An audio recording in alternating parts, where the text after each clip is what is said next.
Hey folks, Brendan from Blue Light here, and for those of you who haven't seen any of my videos before, over the past 6 to 7 years I've been coaching and supporting people to achieve a position in their dream job as a police constable. So a good 3,000 people are now in the police as a result of the support I provided. Actually, do you know, some of them might have got there on their own anyway, but what I do is I provide the confidence and support that's going to enable them to absolutely nail every part of the recruitment process first time, as opposed to attempting it 2 or 3 times like a lot of people do.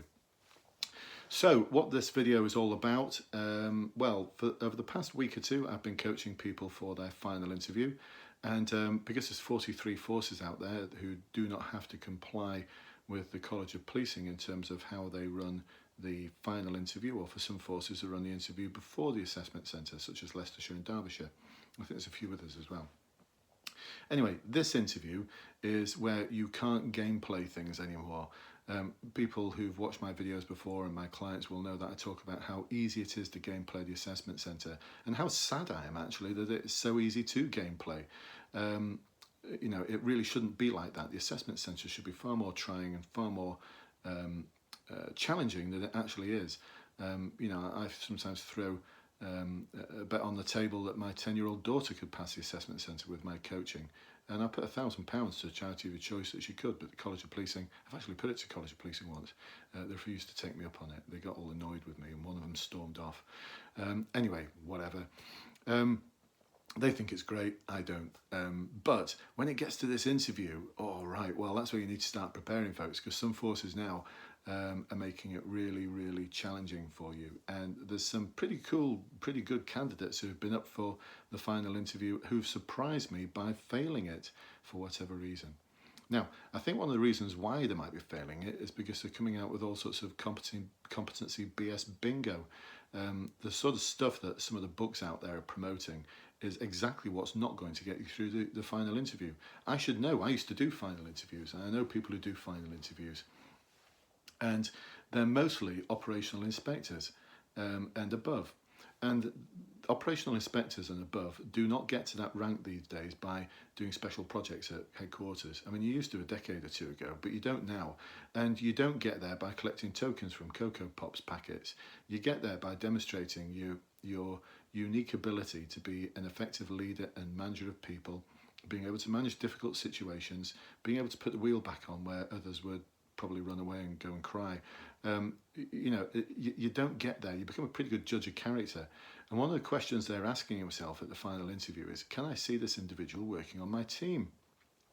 Because in 6 months' time, 9 months' time, a year's time, you might be. So there's no point in inspectors in a particular police force going bellyaching to the Assistant Chief Constable about the standard of recruits, because the Assistant Chief Constable will just turn around and say, well, you interviewed him, you know, sort your act out, inspectors, don't come bellyaching to me about problems like that. You need to interview and recruit the right people. So that's what they're doing, they're looking for the right people. And if you start talking competency BS or any other kind of cliched nonsense, they're going to switch off really quickly. I know that because I used to switch off really quickly myself. What I want to know is about your real, authentic self. I want to know something about your values. I want to know something about your uniqueness. I don't want to hear some tosh that's pre-prepared. This is so different from the assessment centre, folks. The assessment centre, you can get away with pre-prepared tosh. I mean, the whole thing is just you approaching it in a standardised way. The assessment centre is a standardised test.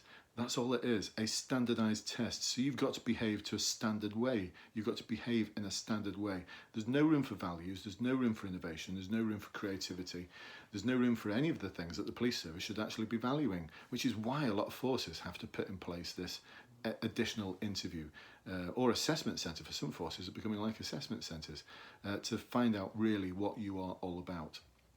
So, getting to the point, one of the really tough questions that you might get asked is, why do you want to be a police officer and why this force?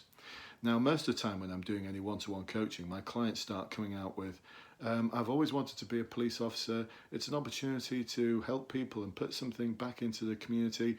It's a job where no 2 days are the same, where there's lots of development opportunities, and where I can progress and really put something back into the community. Like I said, I've always wanted to do it.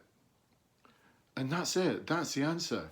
And I'm sorry folks, but that's just a load of cliched nonsense. Okay, you may actually end up doing those things. It is a job where no 2 days are the same. It is a job where you're going to put something back into the community. It is a job where you're going to help people. But I'm sorry, all of those things tell me absolutely nothing about you. It tells me zilch about you as a person. All it tells me is you've pre-prepared that answer with a load of cliched nonsense. I've already forgotten what you said by the end of the answer.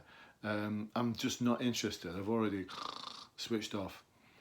Because how many thousands of people do you think are delivering that kind of nonsensical answer? What I want to know about is something about the unique you, something about your journey, something about what planted that seed all those years ago for you wanting to be a police officer, or it could be a seed that was planted 6 months ago.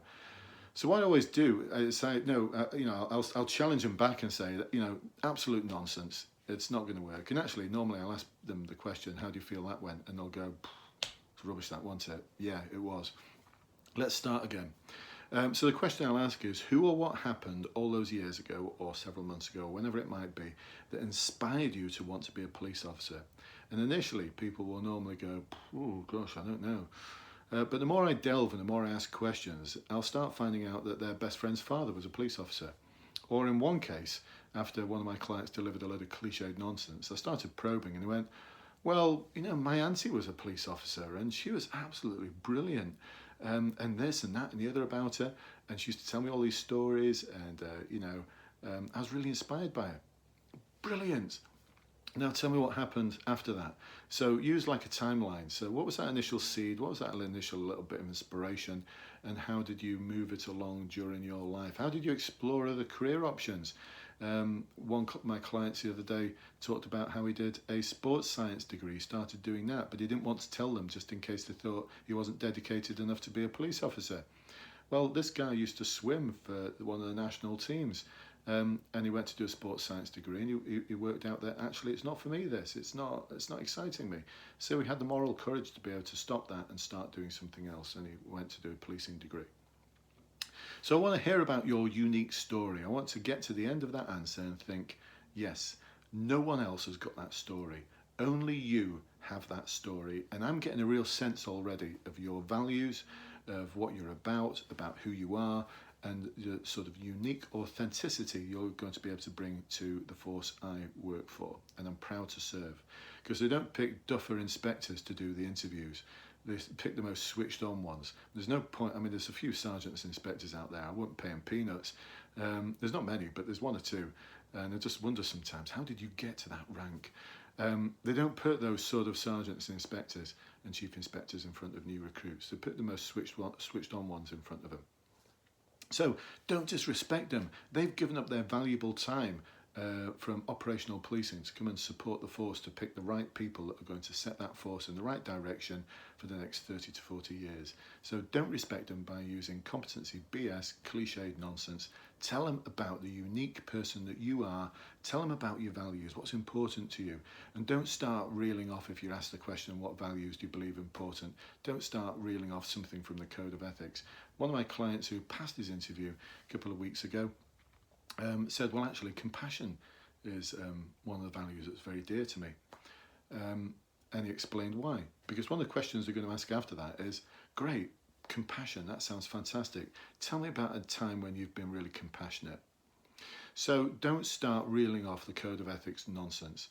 It's not that the code of ethics is nonsense, by the way, but if you start reciting it, they're going to go, oh, no, not another one who's reciting the code of ethics. Not another one who's read one of those books on the shelves that tells you just to reel off the phrases from the competency framework, reel off a load of cliched nonsense about serving the community and helping people, and all this nonsense from the code of ethics. It's just getting regurgitated. That tells me nothing about you, and you'll get failed.